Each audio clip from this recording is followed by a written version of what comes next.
Halo Jebret Tim. Ada sesuatu yang lagi rame nih. Lu harus kasih dia kesempatan lagi. Di atas kertas lo semuanya harusnya menang. Ada bahasan yang paling ditunggu-tunggu. 3 kali kita jatuh cinta, namun 3 kali juga kita harus patah hati. Dari era Alfred Riedel, lalu ada Luis Mia, sampai sekarang adalah Coach Shin Tae-yong. Masa dia nih ngelihat pemecatan ini seperti apa sih? Bisnis sepak bola hal yang wajar, pelatih silih berganti, berpisah, kemudian ada yang bergabung, ada yang memberikan prestasi emas, tapi juga tentunya setiap cerita Cinderella akan berakhir juga di ujung gitu kan. Fondasinya luar biasa yang dibangun oleh Shin Tae-yong, impact-nya juga terlihat jelas, ada keberanian untuk tadi yang kita bicarakan memotong generasi, percaya kepada para pemain muda, dibentuk, di coaching, dibuat sebagai pemain yang sesuai dengan apa yang diinginkan oleh coaching staff yang tentunya juga berbicara dengan federasi mau ke arah penampilan seperti apa, dengan gaya bermain seperti apa, dengan formasi apa, itu semuanya tentunya sudah menjadi pembicaraan di antara coaching staff dan federasi.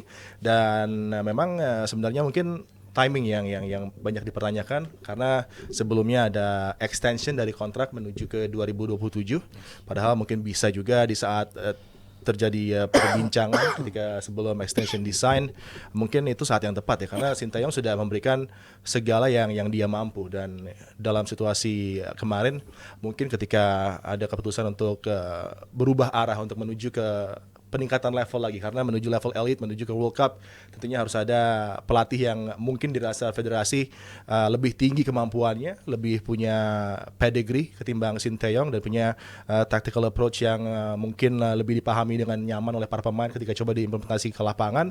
Ini tentunya keadaan yang membuat sepertinya pun juga dengan banyaknya yang beredar komunikasi ini ya, yang menjadi kendala antara locker room dengan para pemain, dengan coaching staff, dengan Shin Tae-yong, yang mungkin menjadi barrier terbesar juga bagi Shin Tae-yong. Tapi tentunya bagi sang pelatih yang sudah begitu luar biasa memberikan impact-nya bagi timnas kita. Sekarang kita sudah bisa berbicara tentang lolos dari Piala Asia Group Stage menuju ke knockout stages di level senior, terus juga di U23 Piala Asia semifinals. Jadi banyak keadaan-keadaan di mana tim ini sudah overachieve dan sangat-sangat positif, tapi sekarang kita mulai untuk pindah haluan menuju ke yang lebih tinggi. Dan targetnya juga lebih tinggi, dan mungkin federasi menganggap Shin Tae-yong bukanlah orang yang tepat untuk mengantar kita ke target yang sangat tinggi ini.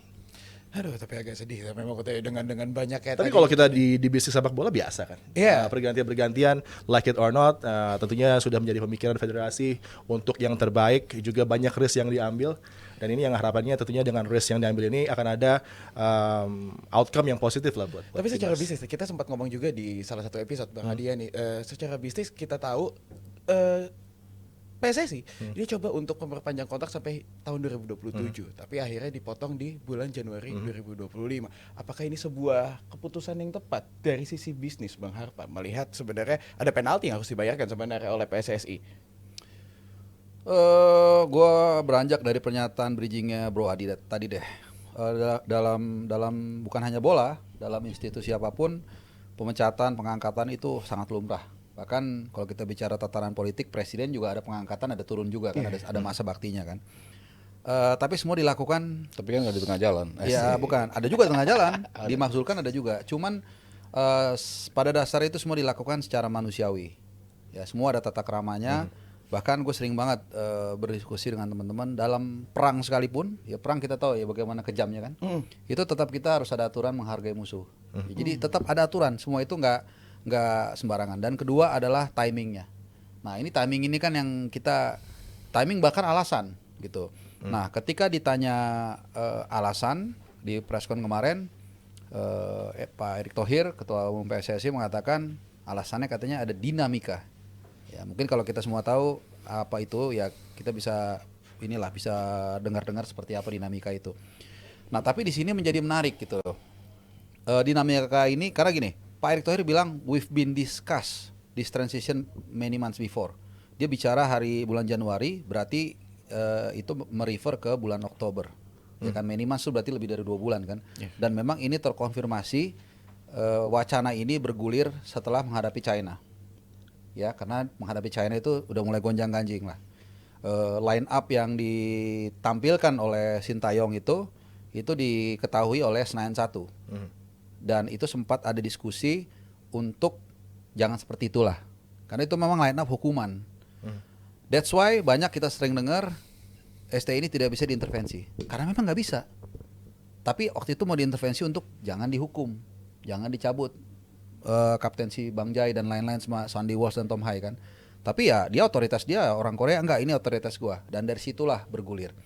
Menurut gua seharusnya di saat itu diselesaikan masalah itu, apapun itu. Siapa sih yang didengerin mereka semua? Pak Erick Thohir sebagai Senayan 1. Harusnya di situ diselesaikan. Memang saat itu wacana untuk melakukan amputasi sudah timbul dan itu diakui. Cuman katanya terlalu dekat ke bulan November. Fine. November bergulir, kemudian kita kalah lawan Jepang, di situ adalah titik kulminasi yang menuju meledak sebenarnya.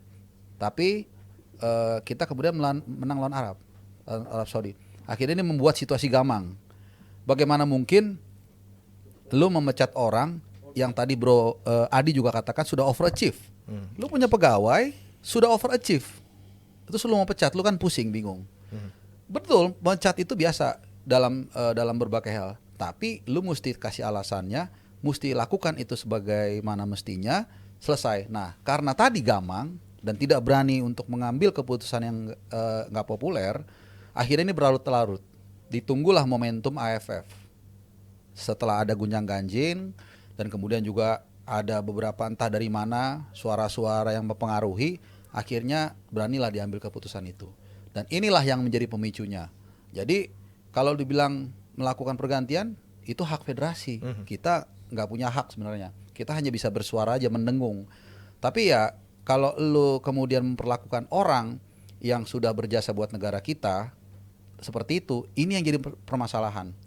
Argumennya kan nanti hipotesanya apa? Ya dia kan dibayar. Iya, banyak orang di Republik ini ngebayar tapi nyusahin kita sendiri. Banyak. Banyak.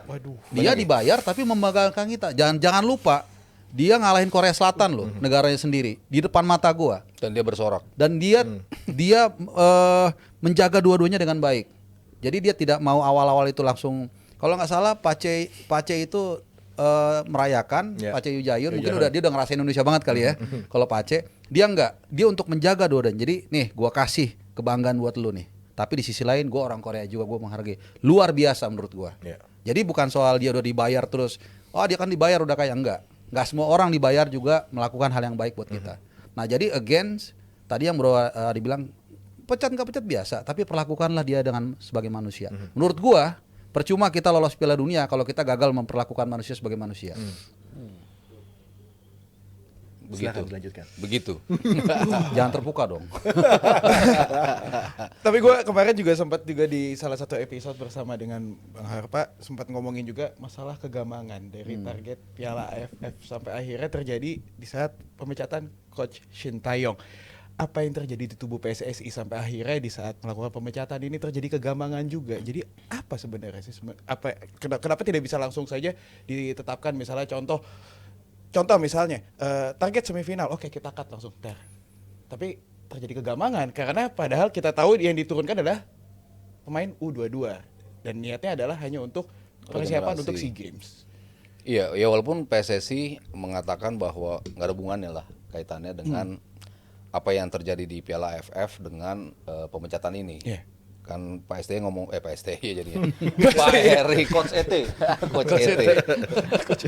Pak Erick ngomong sendiri bahwa ada beberapa aspek yang akhirnya membulatkan keputusan PSSI untuk memberhentikan STY. 3 faktor, prestasi, komunikasi, dan juga taktikal kan. Itu kan yang disebut di press conference-nya Pak Erick Thohir gitu.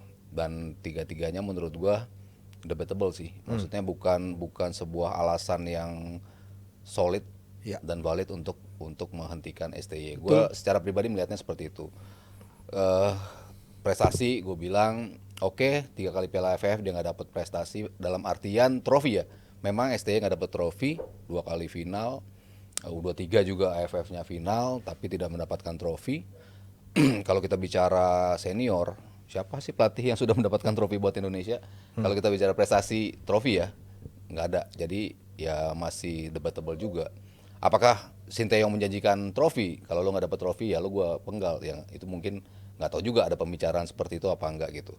Kalau kita bicara prestasi, cuman kan tadi prestasi yang non piala yang dijabarkan sama Adi tadi di awal ya, Piala Asia kita 16 besar for the very first time, lalu semifinal U23, Hampir ke Olympics juga. hampir Iya, ke Olympics hampir juga, itu kan semua catatan yang belum pernah dicatatkan oleh Iya, pelatih kita dimanapun, era manapun nggak pernah mencatatkan itu. Jadi ya kalau dari sisi prestasi menurut gue masih debatable gitu.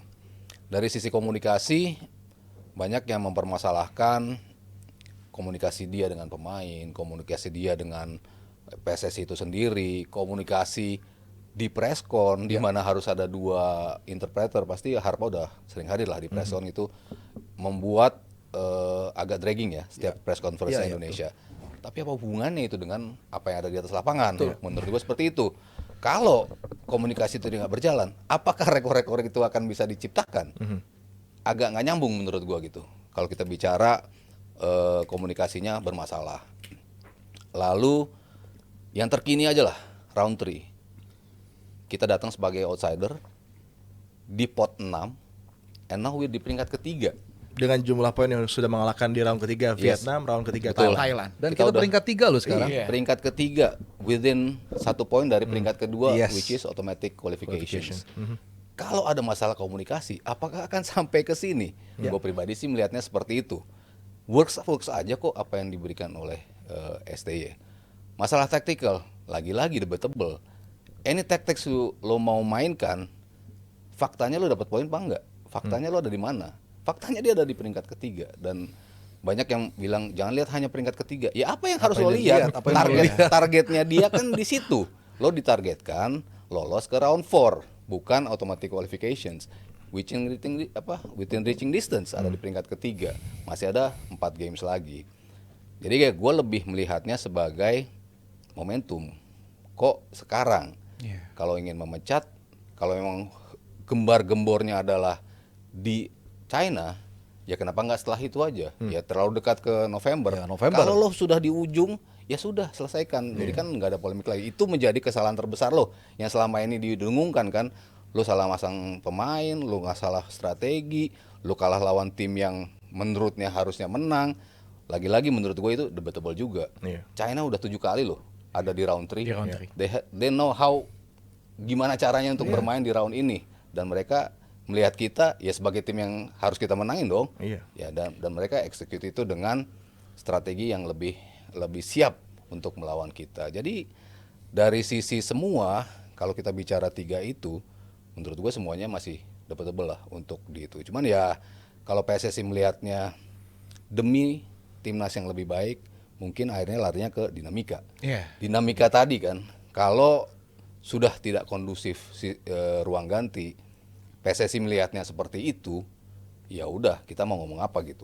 Cuman menurut gue pribadi, lagi-lagi ketika lo memberikan kredit pada seorang Erik ten Hag, ketika dia menendang Jadon Sancho, ketika dia menendang Cristiano Ronaldo, big players demi keharmonisan tim. Dan di akhir dari tenure-nya Erik ten Hag banyak pemain yang drop tools. Ya, Ini itu bahaya.